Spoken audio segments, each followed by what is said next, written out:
Hello, my dear students.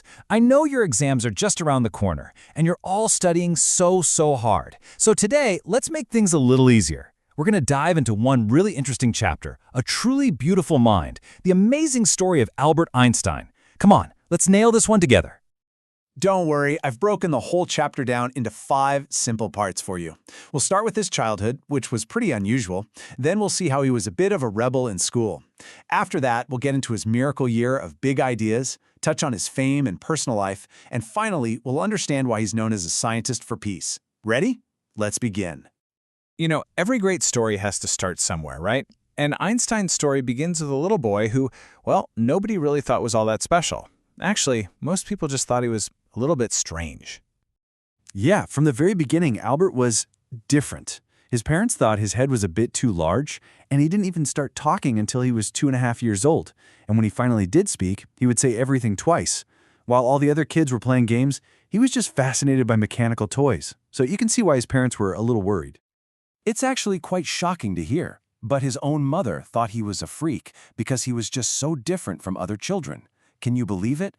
Nobody had any idea about the incredible genius hiding inside this quiet, unusual boy. And it wasn't just the grown-ups. The other kids didn't get him either. Since he pretty much played by himself all the time, they gave him a nickname, Brother Boring. Just think about that. The man who would later unlock the secrets of the cosmos was once called Boring. This one is just unbelievable.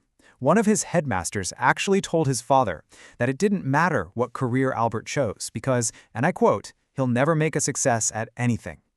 Now, this is a super important lesson for all of you. Never, ever let someone else's opinion decide what you can or cannot achieve. Okay, so what do you think happens when this so-called boring kid goes to school?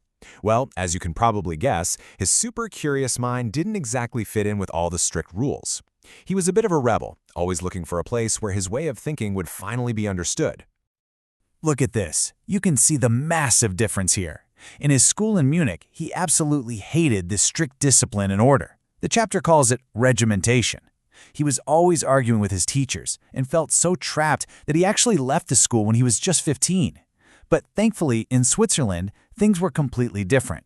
The city was way more liberal, open to new ideas, and it was the perfect place for his curiosity to finally, take off. And then in Zurich, that's where his life really started to click into place. He wasn't just studying his favorite subjects, math and physics. He also met someone who really understood him, a fellow student, Mileva March. He saw her as a clever creature, a real partner in his intellectual adventures. They were like a team against the Philistines. That was their word for people who just didn't get their love for art, literature, and science. Okay, now we're getting to the really exciting part, the stuff that made him a household name all over the world.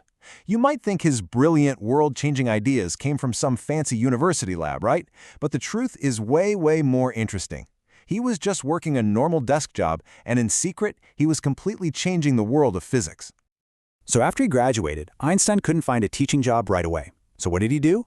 He took a job as a technical expert in a patent office in Bern. His day job was looking at other people's inventions. But at the same time, he was secretly developing his own incredible ideas. He even had a little joke. He called his desk drawer the Bureau of Theoretical Physics. How cool is that? All right, Butcha Party, quick exam question for you. The year 1905 is called Einstein's miracle year because he published 4 groundbreaking papers. Can you tell me what the most famous one was about? I'll give you a small hint. It completely changed the way we look at time and space.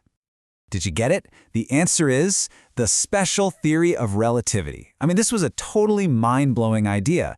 He said that time and distance aren't fixed things. They're not absolute.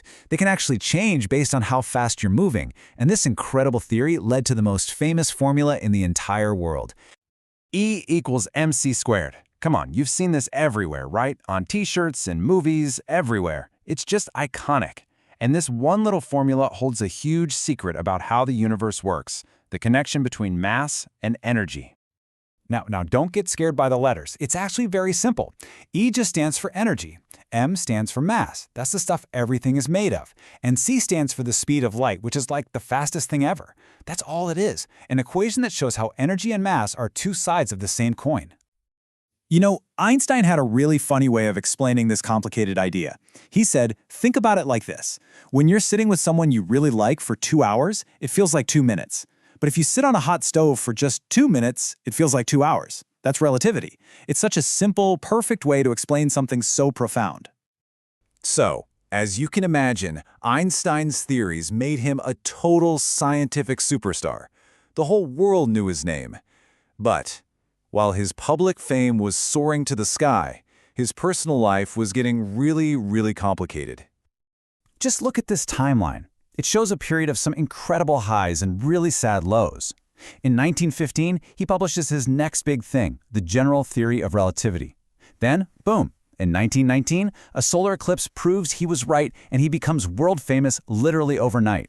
But in that exact same year, his marriage to Mileva falls apart and he marries his cousin, Elsa. Then just 2 years later, he wins the Nobel Prize. What a roller coaster, right? So while all the newspapers were going crazy, hailing a scientific revolution, his own personal life was falling apart. It's a really powerful reminder, isn't it, that even the greatest geniuses in history face the same human struggles, the same heartaches as all of us. And that brings us to the final part of his story, and maybe the most important one. Einstein realized he had this incredible fame, and he decided to use it, not for himself, but to become a powerful voice for peace and for all of humanity. His journey from a pure scientist to an activist really started when the Nazis came to power in Germany, which forced him to leave and move to the United States. He was terrified the Nazis would build an atomic bomb, so he wrote a famous letter to the American president, Roosevelt, warning him.